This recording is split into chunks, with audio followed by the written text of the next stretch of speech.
Hi hello అండి. Welcome to Hashka vlogs. ఇంట్లోనే ice క్రీమ్ని ఎలా ఈజీగా ప్రిపేర్ చేసుకోవాలో ఈ వీడియోలో మీకు స్టెప్ బై స్టెప్ చెప్తానండి. ఎక్కడా కూడా స్కిప్ చేయకుండా చూడండి. ఫస్ట్ అయితే మా వీడియోకి ఒక లైక్ చేయండి. పిల్లల దగ్గర నుంచి పెద్దవాళ్ళ దాకా కూడా ఐస్ క్రీమ్ని చాలా ఇష్టంగా తింటారు కదండి. మరి అలాంటి ఐస్ క్రీమ్ని ఇంట్లోనే ప్రిపేర్ చేయాల్సిందే కదా. ఇంకా ప్రాసెస్లోకి వెళ్ళిపోదామా. ఇక్కడ మనం తీసుకున్న క్వాంటిటీకి వచ్చేసి 1/2 లీటర్ పాలు కరెక్ట్గా సరిపోతాయండి. ఎక్కువ తక్కువ అవ్వకూడదండి మనం తీసుకున్న క్వాంటిటీకి. ఇక్కడ నేను తీసుకున్న క్వాంటిటీ వచ్చేసి 100 గ్రాముల క్వాలిటీ ఐస్ క్రీమ్ మిక్స్ పౌడర్ని తీసుకున్నాను. ఐస్ క్రీమ్ చేసేటప్పుడు పాలు ఎప్పుడూ కూడా చిక్కగా ఉండాలండి. అప్పుడే మనకు మంచి కన్సిస్టెన్సీలో ఉంటుందన్నమాట. మనం తీసుకున్న 1/2 లీటర్ పాలని బాగా మరిగించుకుందాము. మరిగించుకునేటప్పుడు అస్సలు వాటర్ వేయకూడదండి. చిక్కని పాలనే మరిగించుకోవాలి. ఇక్కడ వచ్చేసి మనం ఐస్ క్రీమ్ చేయడానికి చిక్కటి పాలు ఇంకా క్వాలిటీ ఐస్ క్రీమ్ మిక్స్ పౌడర్ని మాత్రమే యూజ్ చేసామండి. ఇంకా ఏమీ వేయలేదు. చూసారు కదండి, పాలు పొంగు వచ్చాయి కదా. ఇప్పుడు మంట లో ఫ్లేమ్లో పెట్టుకుని తిప్పుకుంటూ ఒక 5 నిమిషాల వరకు మరిగించుకోవాలి. ఇలా మరుగుతూ ఉన్నప్పుడు మనం పక్కన పెట్టుకున్న పౌడర్ని కూడా వేసేద్దాము. పౌడర్ వేసేటప్పుడు గరిటెతో తిప్పుకుంటూ వేయాలండి, లేకపోతే ఉండలు చుట్టేస్తుంది. ఇలా పౌడర్ మొత్తం వేసేసిన తర్వాత 5 నిమిషాలు సిమ్లో పెట్టి మరిగించుకోవాలండి. మనం చూస్తున్నట్లయితే పౌడర్ వేసిన తర్వాత కొద్దిగా చిక్కబడుతుంది కదా. ఇంకా కొంచెం చిక్కబడే వరకు ఉంచి స్టవ్ ఆపేసుకోవాలి. మనకి తెలిసిపోతుందండి. చూసారు కదా, ఒక చిక్కటి కన్సిస్టెన్సీ వచ్చింది కదండి. ఈ కన్సిస్టెన్సీ అయితే మనకి ఐస్ క్రీమ్ ప్రిపేర్ అవ్వడానికి కరెక్ట్గా సరిపోతుందండి. మరీ చిక్కగా అయిపోయే వరకు ఉంచకూడదు. ఇప్పుడు స్టవ్ ఆపేసేద్దాము. ఇప్పటి వరకు కూడా మంట సిమ్లోనే ఉందండి. హై ఫ్లేమ్ అస్సలు యూజ్ చేయకూడదన్నమాట. ఇది బాగా చల్లారిపోనివ్వాలండి. అప్పుడు మనం ఫ్రిడ్జ్లో పెట్టుకోవాలి.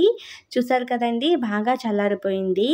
కొంచెం కూడా వేడిగా ఉండకూడదండి. ఎందుకంటే మనం ఫ్రిడ్జ్లో పెడతాం కాబట్టి అస్సలు వేడిగా ఉండకూడదు. మొత్తం రూమ్ టెంపరేచర్లోకి మారిపోవాలన్నమాట. ఇప్పుడు దీన్ని ఒక బౌల్లోకి వేసుకుని ఫ్రిడ్జ్లో పెట్టేసుకుందాము.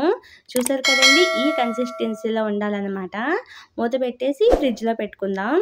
పిల్లలకి ఎంతో ఇష్టమైన ఐస్ క్రీమ్ని ఇంట్లో ఖచ్చితంగా తయారు చేయాల్సిందేనండి. బయట కొని పెట్టే కంటే ఇలా ఇంట్లో చేసి పెట్టడం చాలా మేలు కదా. ఇలా ఫ్రిడ్జ్లో పెట్టిన తర్వాత 4 గంటల తర్వాత తీసి చూడాలండి. మనకు గడ్డ కట్టేసి ఉంటుందన్నమాట. చూసారు కదా, ఇప్పుడు తీసి చూద్దాము ఎలా ఉందో. ఐస్ క్రీమ్ ప్రిపేర్ చేయడం కూడా చాలా ఈజీ అండి. తప్పకుండా ట్రై చేయండి. చూసారు కదండి, ఇలా గడ్డ కట్టేసి ఉన్నది కదా. ఇప్పుడు దీన్ని మనం మిక్సీ కానీ బేటర్ ఉంటే బేటర్తో కానీ బాగా బీట్ చేసుకోవాలి. మిక్సీ జార్లో మిక్సీ పట్టినా లేదా బేటర్తో బీట్ చేసినా కూడా ఎప్పుడు కూడా ఐస్ క్రీమ్ చేసేటప్పుడు కొంచెం ఎక్కువ సేపు చేయాలండి. అప్పుడే మనకు మంచి కన్సిస్టెన్సీలో ఐస్ క్రీమ్ అనేది ప్రిపేర్ అవుతుందన్నమాట. చూసారు కదండి, మనం తీసుకున్న ఐస్ క్రీమ్ని మొత్తం కూడా ఇలా మిక్సీ పట్టేసుకుందాము. మిక్సీ పట్టేటప్పుడు ఒక 2-3 మినిట్స్ వరకు కూడా పట్టుకోవాలి. చూసారు కదండి, మంచి కన్సిస్టెన్సీలో అయితే మనకి ఐస్ క్రీమ్ ప్రిపేర్ అయిపోయింది కదా. దీన్ని కూడా అదే బౌల్లోకి వేసేసి మళ్ళీ ఫ్రిడ్జ్లో పెట్టేసుకుందాము. ఐస్ క్రీమ్ని ఇంట్లో ప్రిపేర్ చేసేటప్పుడు టైం పట్టినా కూడా తప్పకుండా ట్రై చేయండి. పిల్లలు చాలా ఇష్టంగా తింటారు. బయట కొన్న దానికంటే చాలా బాగుంటుందండి. చిక్కటి పాలతో చేస్తాం కాబట్టి హెల్త్కి కూడా చాలా మంచిది.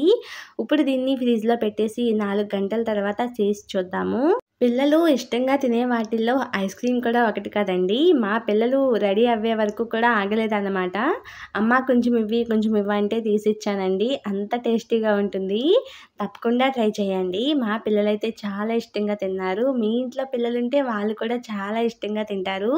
మీరు ట్రై చేసిన తర్వాత మీకు ఎలా కుదిరిందో నాకు కింద కామెంట్ బాక్స్లో కామెంట్ చేయండి.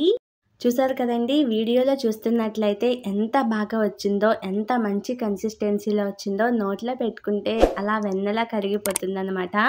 మీకు ఇష్టమైతే టూటీ ఫ్రూటీతో కానీ, ఇష్టం లేని వాళ్ళు అలానే తినచ్చండి. చాలా బాగుంటుంది. తప్పకుండా ట్రై చేయండి.